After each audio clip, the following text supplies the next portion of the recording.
Hey, we're two fat guys. And we just watched Red. And that was a great way to end the night. We needed that. We really needed that. Man, we kind of talked about it early on, but that reminded me what good movies are like. It's true. I was like, what is all this joy I'm feeling at watching this movie? It's odd. We've had a long string of meh. Yeah. Boring, man.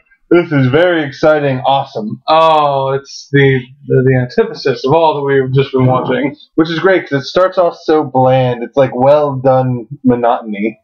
Yeah, because it's like old retired Bruce Willis, like, trying to hit on this. Putting around the house, making tea, trying to talk to this girl, reading romance novels with great music in the background. Yeah, like, it sets the tone in a great way, and then it just... Every scene builds on the ridiculousness, I think. Mm-hmm. So the last scene's the best. Moldova sucks! Yeah, it absolutely is. And is certainly the most ridiculous. Mm-hmm. Him in a dress, don't know why. If you haven't seen Red yet, I absolutely recommend it. We talked a little bit, it's similar in tone, sort of to The Losers. It's better than The Losers, but that's not to downtalk Losers. That's just, this film is so damn perfect. It's like The Losers with A-listers. The best thing about this movie is when you hear the premise of this old retired group of military agents coming back, you think, that sounds great. Then you hear the casting, everyone's amazing in the movie. Everyone who's cast is perfect. You think, oh man, that's going to be even better. And when you watch the movie, it's even better than you possibly thought it was going to be. Yeah. Because you're not a good writer, and they are, so they made this just fantastic movie with this we would have to play Name 3 Bad Things, and off the top of my head, I can't. Alan Tudyk's not in it. That just counts. Counts. Fred Savage didn't direct it. So we each have one. Oh, man. So, solid stuff. We didn't tweet much because we wanted to watch the movie. At one point, halfway through the movie, I think, I just tweeted, like, fuck tweeting. Watch the damn movie yourself. Like, you should. It's awesome. It's... Off the DC list, it's by far the one I'd recommend the most. No, I'm not saying... So far, or so far? All of them? So far. Out of all of them, it's going to be hard to say. And honestly, out of all of them, it might be the most I'd recommend off entertainment factor. That's true. I think it has like kind of the widest appeal. Yeah, there are a lot of movies on this list that I think are going to be better films than Red. Mm-hmm. But I don't know if any of them are going to entertain you nearly as much as Red does per second. Like, Red, pretty much from the word go, like, there's no artsy emotional scenes. It doesn't make me reflect on life in a greater sense. It's just great. Hey, you want to see Bruce Willis like step out of a moving car that's in the middle of a 180, shooting, just like without missing a beat? just casually just opening the door and stepping out as the car flies behind him, and then almost hits the back of his leg as it turns around. Like that's another a good example of well filmed action, because something as batshit crazy as that could very easily have gotten lost in the action. But whoever the director is, I'm at a loss. I'm not sure who did this. That scene played really well. Yeah. And you watch it, you're like, did that just happen? Like, oh shit. Like, I remember when I first watched this, I rewound it several times to just watch that short, like, 5 or 6 second sequence over and over again, because I couldn't even believe what I was seeing. We have weird Batman negative space going on between us. Think up and around if you put the wings. You have to come down and then put the head like here. But yeah, my arm is not as long as I thought it was going to be.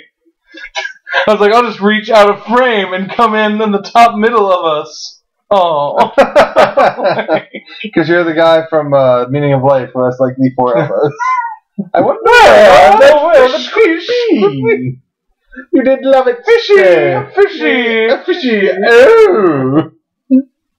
Oh man. Yeah, but Red references I didn't think we were going to make in an afterthoughts video. the Monty Python Meaning of Life fish guy. I love that guy. That movie is weird, but Agreed. It resonates with me well. It's clearly not the best film, but like Brian's the best film. But it's solid stuff. Especially like when I first saw it, I didn't quite get it. The machine that goes boom. Yeah, I think the older you get, the better that movie is. And also, I wasn't properly prepped because man, in like middle school, Clayton actually introduced me to it. Clayton told me to watch My Python the Holy Grail, and me and my friend we were I was like 8th grade, I think. Mm-hmm. And we got it, we rented it, and we watched it, and I was like, what the hell happened just now? Like, what the hell just happened to me? I remember laughing a lot, but not really. It's one of the few films that I say changed my life. Like, I always feel, at one point I felt bad, like, oh, people always talk about, oh, this book changed my life. I didn't really feel like I had any, but then I realized Hitchhiker's Guide to the Galaxy and Monty Python and the Holy Grail changed my life in that I assume you mean the book. Yes, the book. Yes, not the movie. Although I love the movie. The book, the book Hitchhiker's Guide to the Galaxy. And the opening credit scenes for Hitchhiker's Guide to the Galaxy changed my life. Yes. They opened me up to a whole new brand of comedy, which up to that point in my life I had not been exposed to, and it felt like I had been waiting my whole life to find out that this exists. So random. So negative Batman space turns into Monty Python. Jesus Christ! That's how that tangent started.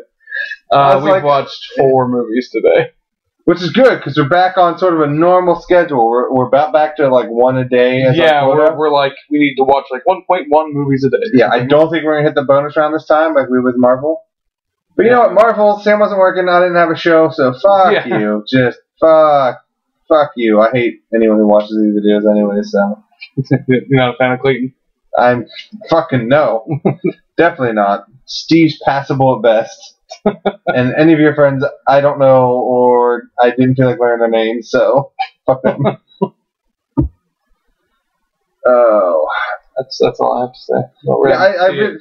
Other than fucking see it, like we could describe shot for shot the movie. That would be about adequate coverage, but you should just fucking watch it at that point. So that was a lot of. That reinvigorated me to watch these last like 10, I think we have, maybe. Which 9. is good. You need to reinvigorate them because tomorrow or whenever we next see them. Oh, it's gonna ruin my life. That's what's happening. But it's fine because we are very close to Watchmen. It's that and then Quest for it's that and is Watchmen after that? No. After that is Batman Begins. Not after Swamp Thing. After Swamp Thing, it'd be an independent. So I think it's Road to Perdition. That's right. Yes. Oh no, History of Violence. I think it's first. Okay. Yes. So which I've actually not seen. Yeah, I haven't seen either. Nothing but great things about History of Violence, though. So yeah, it's a terrible return of Swamp Thing. Then we have Road to Perdition. Then we got Batman Begins. Then we got Watchmen.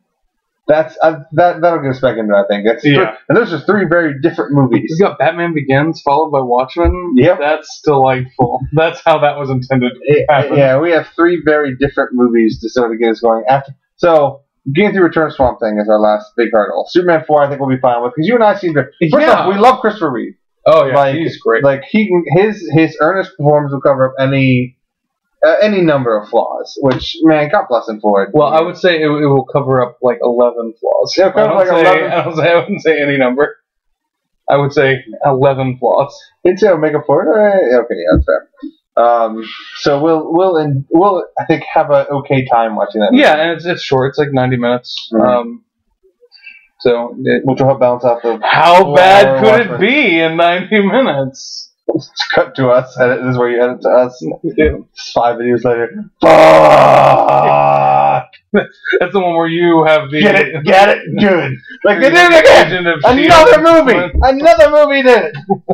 Someone was halfway to China. Someone get it, good. How the fuck? Agent of S.H.I.E.L.D. was just a shot-for-shot remake of Quest for Peace. And Sonya Blade's in this one too. Yep. She's like 12 and. So, yeah, Quest for Peace was 87. Jesus Christ, really? Yep. I can't handle that because to me, like the Superman movies is such a 70s thing. Like One of them was in the 70s. I know, but that's where the entire series is firmly planted in my mind. Actually, no. Because remember, there's something weird with like the second one. Like half it was filmed in '79, but then like it wasn't completed until I think '80 and released in '80. Something weird with the film. So I'm not sure. There may have been 2 in '70s. Or 3, Supergirl, and 4 were definitely all in the 80s. Yeah, which is I can't wrap my brain around. All right, so that was a long day of DC. It was quite a long day. Bully for us, though. Bully for us. Yeah, I mean, I feel like we're on track, assuming they don't have me closing at work every single night. Well, no, even then, one a day I could do. So, yeah, we'll make it. Or die trying. God, I hope that doesn't happen. We'll find, or murder trying.